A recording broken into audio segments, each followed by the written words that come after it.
Alright, what's going on, guys? gdoggcasey here, getting ready to do another Final Fantasy XIV video. Today we are playing as the monk, and we are doing Brayflox, Longstop. Say hello to the team. We got my wife, Rowan Crown, joining us on her Dragoon, and we got Luna Silverdust joining us on the Warrior. The Scholar here is a random player from the Duty Finder. And I know that Luna typically likes to do bigger pulls. And one thing that I'm actually kind of interested in is Brayflox is one that, you know, you've probably heard said a lot. It's one of the dungeons where the difficulty really kind of starts to ramp up a bit. Oh, that's why I was having issues. Alright, here we go. So, for a DPS, I don't necessarily think it's going to ramp up all that much, but for the tank and the healers, it is a little bit tougher. Going to be trying to do my best DPS possible here as we get behind. I'm just trying to remember. It's actually been quite a while since I've played on a monk, but I think everything is going to be pretty basic. One thing I forgot to do was get my buff up here. There we go. Alright, we got that guy taken care of.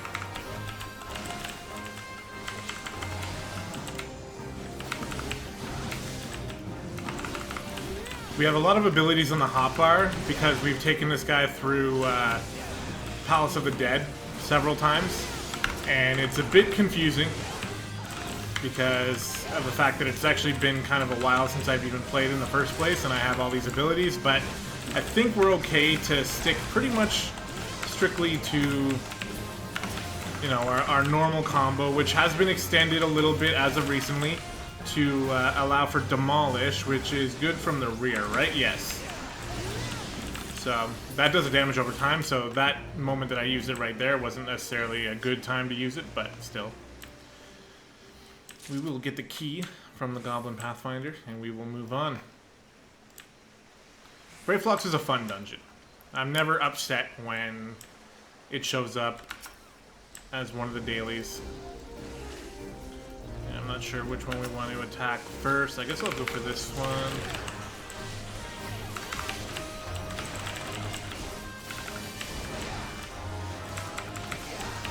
There we go. Looks like most people are attacking the Raincatcher, actually. And I am not getting my positionals right. There we go.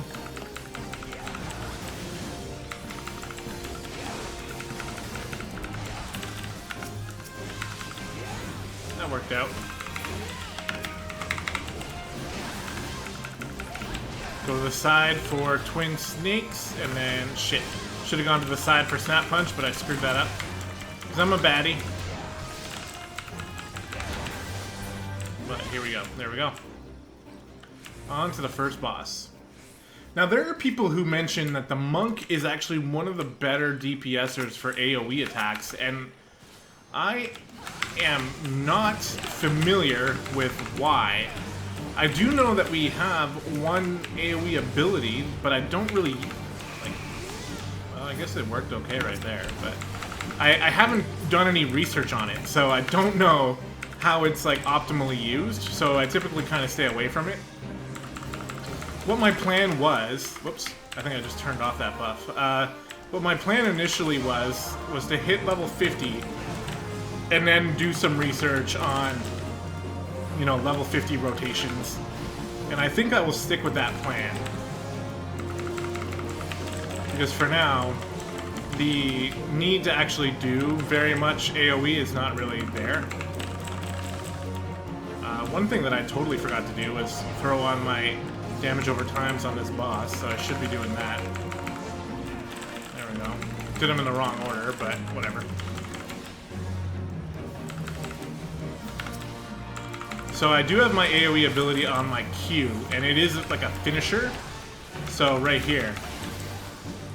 Yeah, I mean, it does okay.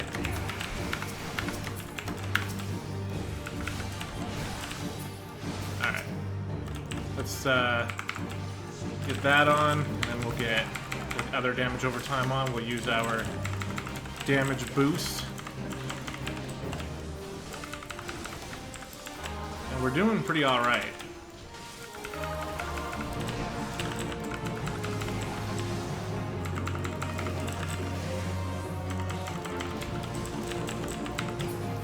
There we go. First boss done and dusted.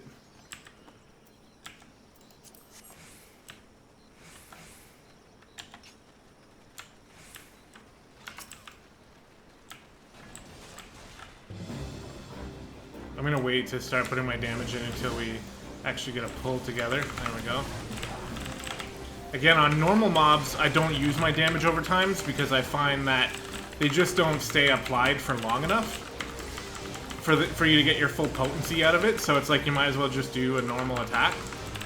I could be wrong about that, and I'm obviously, as usual, I am open to suggestions if you think that I am mistaken. And you can sway me into changing up my playstyle to be a little bit more optimal. I am always open for that kind of thing.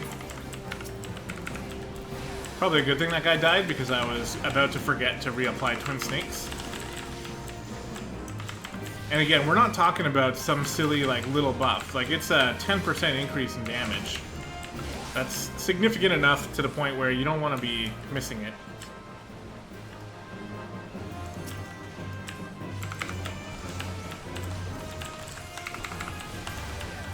Put my damage over time on him, even though I said that I wouldn't do it. And you can actually find out why. You see the damage over time is only at 20 seconds right now, meaning it's only been on there for 10. It looks like it makes it to about 15 before it dies for good. So half of the potency. Much better to just hit him really hard.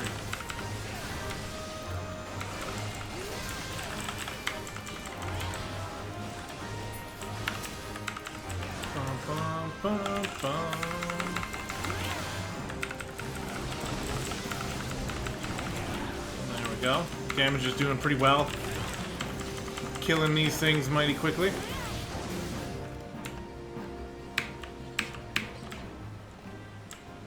I do look forward to getting the monk up to level 50 though, because I want to, first of all, get the full monk set that the monk trainer gives you, as well as just experience the monk from a level 50 perspective, because it's something that I don't really get to do very often. And actually, when I say very often, I mean basically ever, except for in Palace of the Dead.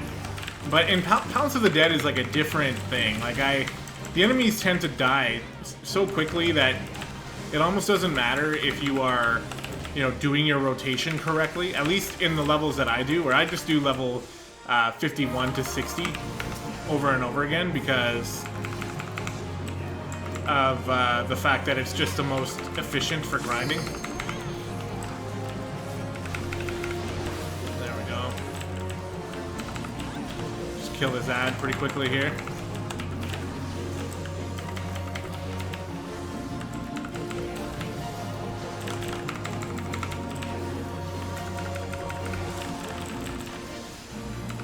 I was going to use the damage over time. Maybe I should have at the beginning of this fight with this mob, but now it's too late. And there he goes. Alright, we'll put another DOT on this guy.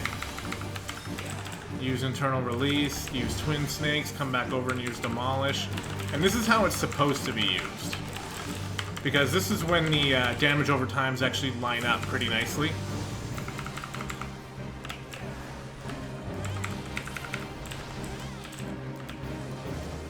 Whoops.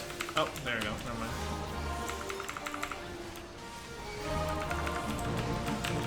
So right here, I can start reapplying the damage over times again. I'll put on my, this one, Touch of Death, but I won't bother with the other one. Because the boss is already almost dead. And the boss is dead. We're going through pretty quickly. I'm happy with that. This belt, no good. And off we go to the next area. So 2 bosses already done. This dungeon is one of the few that actually has 4 bosses though. So we are not quite there yet. Approaching halfway though. Maybe we have just passed halfway. Gonna try to run along the sides here, and we pulled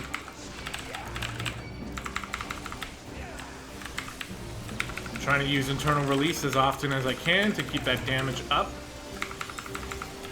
We'll use a little bit of bloodbath as well since we're taking some damage. Might as well help the healer out. We can heal ourselves. The damage feels pretty badass though. And I don't think it's all from me. I think we got some good damage coming here from Rowan as well. But I noticed that the monk is definitely pretty good at dishing out the DPS. As long as you do things right.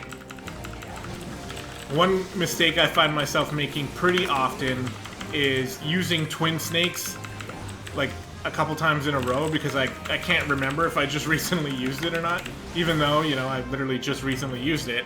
I find myself doubling up on it just because I would rather not miss it. Obviously, it's bad to double up on it, but I think it's better to not miss it. All right, let's see if we can get some DPS, some AOE damage here with the Q. I should look at this. Increases damage dealt by 10%. Oh yeah, it gives me grease lightning. So I don't. Yeah, so I can. You know, I don't lose out on the chance to get grease lightning because it is a finisher ability. So perhaps in groups like this, I should be using it. Is there a directional or positional? No, in a cone in front of you, though. Okay. So when there's a bunch, yeah, I can just do that. I don't know, maybe it's good. I'll try to use it a little bit. Typically, though, you don't really get presented with a lot of AoE opportunities in Brayflox.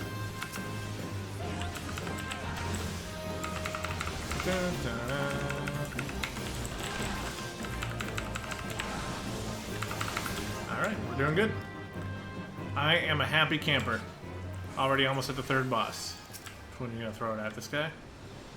Yeah, that's the one you're gonna hit first, okay. We are gonna move to a bit of a bigger pull here, so let's go ahead and use some of that conal AoE. I think I had somebody on me there, so... Let me know, guys, what you think about the AoE ability for the monk, because... I don't know, I feel like there's definitely a chance that I am leaving some DPS on the table by focusing on doing the cone AoE, so let me know, because I am not actually sure. Should I just focus on single target, bringing each target down as fast as possible, or when we're fighting like 4 or more mobs at a time, do you think I should actually, you know, do some AoE? I think when there's 3 enemies, it's not necessarily worth doing an AoE, unless they're like weaker enemies. But normal enemies like this, I think it's probably better to just spend my time single target DPSing them down. Alright, we'll move over here, we'll get Twin Snakes back on. I don't have... Oh, I'm gonna get hit by that. That was terrible by me. I was a little bit distracted by my thought process. Basically, I was just thinking about something else and forgot to get out of that AoE on time.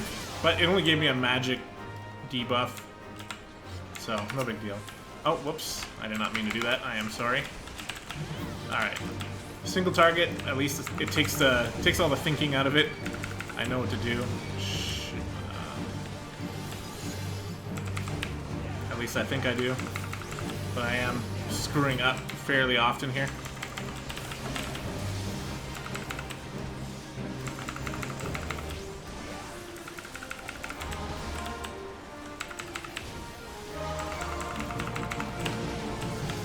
No, I'm gonna be in the bubble.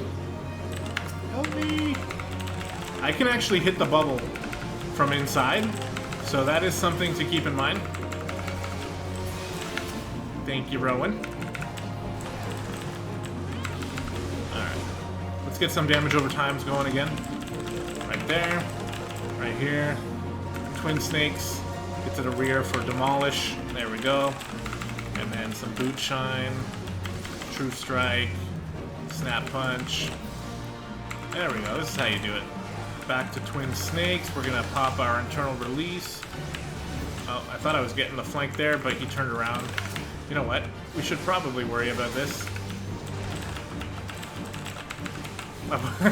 That's the thing. So this is what happened right there is exactly what I'm talking about when I mentioned that doing DPS is a little tougher than you're gonna really expect. At least if your goal is to be like 100% optimal. You know, you wanna do your job at the very best that you can. Then all of a sudden you're like really, it can happen. At least to me, it happens fairly often where I get pretty tunnel visioned on my rotation. And especially like for the monk, it feels a little bit more tunnel vision because not only do I have to make sure I do my combos correctly, which yes, you know, on the surface is not really that complicated, but when you mix in the fact that you have to be in the right position, and then there's like, you know, your healer getting caught in bubbles, and you get tunnel vision sometimes, and it's hard to keep your head on a swivel. Which is kind of funny because as a tank, that's your main goal, is to keep your head on a swivel and make sure your team is safe. And I think Final Fantasy does a great job, like, evening out the difficulty for all the different classes and roles. It's pretty cool, actually. It's pretty genius. The only thing is, as a DPS, if you feel like you just want to slack off, like, honestly, if I just sat here and hit the same attack over and over and over again, Luna would probably get mad at me, and anybody who was, like, paying attention to what you're doing. I don't even have just a Vert on. Anyone paying attention to what you're doing will notice it, but at the same time, it's not really going to affect your ability to get through the dungeon, you know? So you do have that sort of forgiveness, and if you screw up your rotation and you lose some DPS, in more cases than not, you'll be okay, you know? It's a more forgiving class than probably the other two combined, even. But at the same time, if you're someone like me who likes to just do your best to be as optimal as possible, sound like a rap there.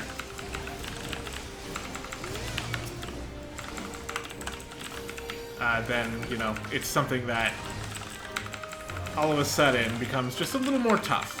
I'm not trying to be a baby about it. I'm just basically acknowledging all of you great DPSers out there who know how to do your job to maximum effect, as well as make sure you're handling the mechanics of the fights and everything. I tip my hat to you, because it's not as easy as it looks.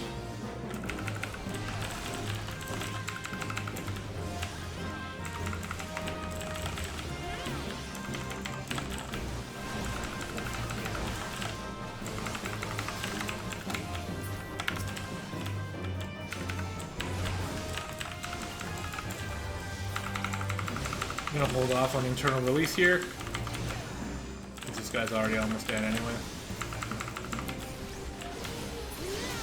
There we go. We're flying through it. Great job by everybody on the team.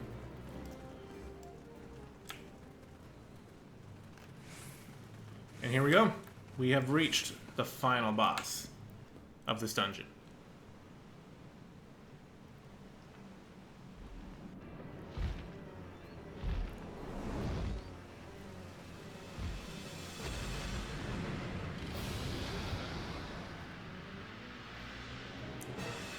So the mechanics for this boss are fairly simple.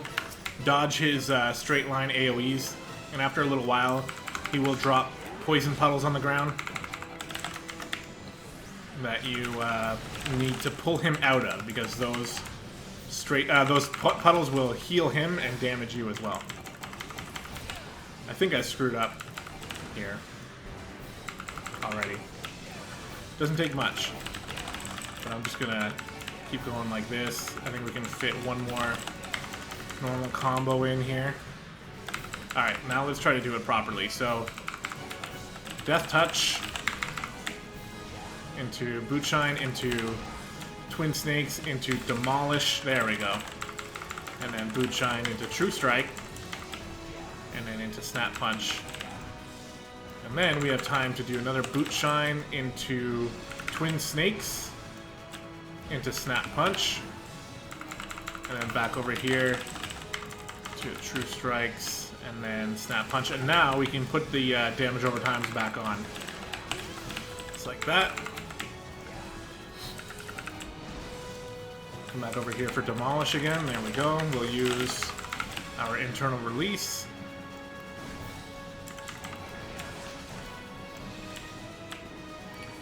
Trying to get the position here. These big bosses are a little tougher to get your position properly. Alright.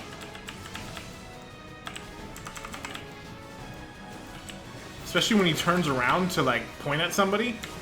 It's pretty annoying. Alright. We can put the damage over times back on, so we'll start with Touch of Death. Come over here for Twin Snakes. Then come back around for Demolish. I'm gonna pop Bloodbath just to give me a little bit of self-healing. Oh, no!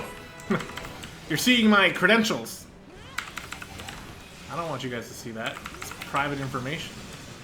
Unsee it right now. Credentials was the wrong word to use, by the way. In case you were wondering. I don't know what the right word is. Okay, get Mercy Stroke in there. My positionals have gone to shit, but we're gonna go ahead and limit break here. We're gonna limit break here. Choo choo choo. A little early, but better to be early rather than late. Get Twin Snakes right in the back, which is not the right position. This guy's spinning around like crazy. I don't even care. We got him. Done and dusted. And that, guys, is Brayflox Longstop from the monk perspective. Nothing too crazy. Don't have to worry too much. I think the biggest thing with this dungeon is the enemies have a little more health and they do a little more damage. So it is a little tougher on the tanks and the healers, basically. And it gives the DPS a chance to go through more of their rotation before things just die, you know? So that's my thoughts on it anyway. But that said, that's going to do it for this video. I hope you guys enjoyed. A big thank you to Rowan and Luna for joining me on today's video. And I'm waiting for this to load. I've been having like loading issues with this game. It takes longer to load in to specific places. What's the next dungeon we're doing? The Sunken Temple of Karn. We'll see that next Friday. Again, hope you guys enjoyed. Thank you so much for watching. We just recently breached 800 subs. Wanted to shout you guys out for that. I really appreciate that. We'll have a channel update coming out relatively soon to talk a little bit more about that. Thank you again, and we will see you next time.